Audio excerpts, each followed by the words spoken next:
Police प्रशासन की वो दुरुपयोग कर रहे हैं। और हमें तो यहाँ तक जानकारी मिली है, नेताओं की तो करते ही करते रहे हैं, अब तो अपने कैबिनेट में लोगों के ऊपर भी ये कर रहे हैं। जानकारी तो यहां तक मिला है कि जजों के पीछे भी ये जासूस लगा रखे।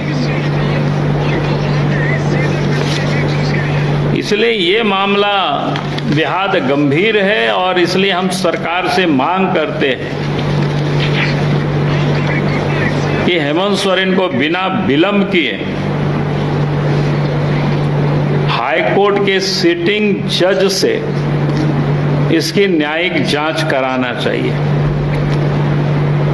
हेमंत सोरेन नहीं तो क्या करते हैं, बीके गुप्ता जैसे जो रिटायर्ड जज है उन लोगों को जांच दे देते हैं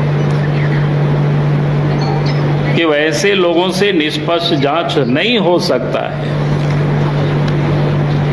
इसलिए हम चाहेंगे कि इस पूरे मामले की जांच आखिर किसके आदेश से वो 2 sub inspector, police sub inspector उनका जासूसी कर रहे थे, और उसमें तो नाम आईजी प्रभात कुमार का भी आ रहा है। हम चाहेंगे कि बिना विलंब किए ऐसे अफसरों पर कार्रवाई होना चाहिए, उसको सस्पेंड करना चाहिए, और नहीं तो यही माना जाएगा कि भाई ये काम हो रहा था वह हेमंत सोरेन के आदेश पर हो रहा है, डीजी के आदेश पर हो रहा है, चीफ सेक्रेटरी के आदेश पर हो रहा है। इसलिए इस पर बिना विलंब की कार्रवाई होनी चाहिए, और कार्रवाई में हमने कहा कि उनको सस्पेंड करते हुए और पूरे मामले की जांच की हाई कोर्ट के सिटिंग जज से सरकार को करानी चाहिए। चलिए, बहुत बहुत धन्यवाद।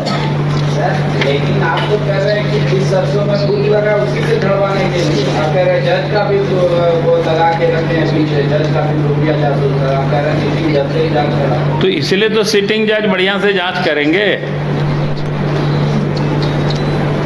तो लेकिन ऐसा नहीं लग रहा कि मतलब आपके सरकार से, भाजपा के सरकार से वो बहुत कुछ सीख गए। पूर्व मंत्री जो थे संजू राय, वो भी आरोप लगाया करते थे रघुवर जी मेरे पीछे जासूस लगा दिए हैं, कहीं जाते हैं हम वहाँ पहुँच जाते हैं। आज मैं वर्तमान की बात कर रहा हूँ, पूर्व ने जिस किसी ने भी इस प्रकार के काम किया वो सारे अफसर भी भुगत चुके हैं, इसलिए मैं उस पर नहीं जाना चाहता हूँ। वर्तमान में जो घटना घटित हो रही है, हम उस घटना की जांच की हम मांग कर रहे हैं। एक बात आ रही है हर जगह से, मतलब कि चंबई के आने से आप उतने संतुष्ट खुश नहीं है, क्या सच्चाई है आज मीडिया के सामने आप बताइए। भाई, घर में कोई नया मेहमान आता है और वो भी सीजन्ड पॉलिटिशियन, तो पार्टी में इससे बड़ी खुशी की बात और क्या हो सकता है। वजह क्या लग रही है जासूसी वजह क्या लग रही है जासूसी कराने की? देखिए, वजह इतना ही नहीं है, वजह ये है कि उनको किसी हनी ट्रैप में फंसाने का था। इसलिए मैं कह रहा हूं न्यायिक जांच होनी चाहिए, जो जानकारियां मिल रही है। तो ये बड़ा गंभीर मामला है।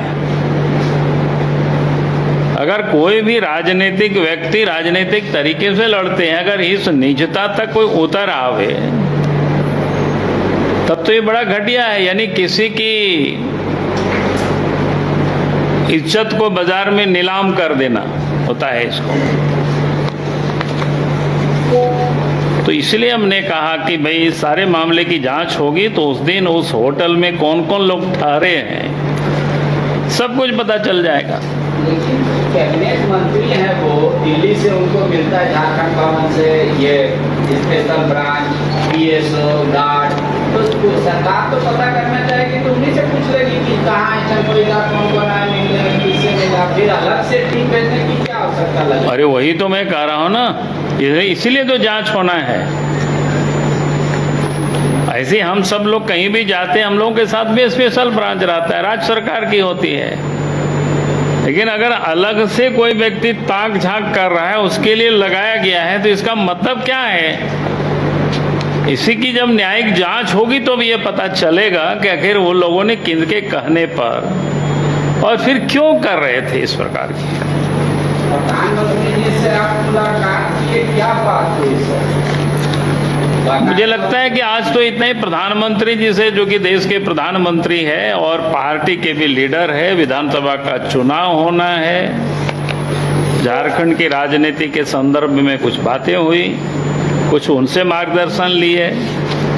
दस्तावेज आप उनको सौंप रहे थे, दिखा रहे थे। अब ये दस्तावेज आप लोगों को थोड़े बताएंगे। अब कम से कम नहीं पूछना चाहिए क्या दस्तावेज उनको सौंपे। चंपैदा मेहमान के तौर पे नहीं आए हैं, हैं? मेहमान के तौर पे नहीं आए हैं चंपैदा। तो मेहमान आने से खुशी होता है, मेहमान तो छुट्टी पे चले जाते हैं। ये क्या? हम अस्थायी तौर पे आ रहे हैं, सदस्य बन के। क्या हम समझे नहीं? चंपैदा अस्थायी तौर पे आ रहे हैं मेहमान। हाँ तो अस्थाई होता है ना यार, कोई शादी ब्याह होता है तो मेहमान ही बोलते हैं ना, उस समय अस्थायी रूप से आते हैं तो उस समय कितना धूमधाम से स्वागत होता है। 30 तारीख को देखिएगा धूमधाम से स्वागत होगा। कहाँ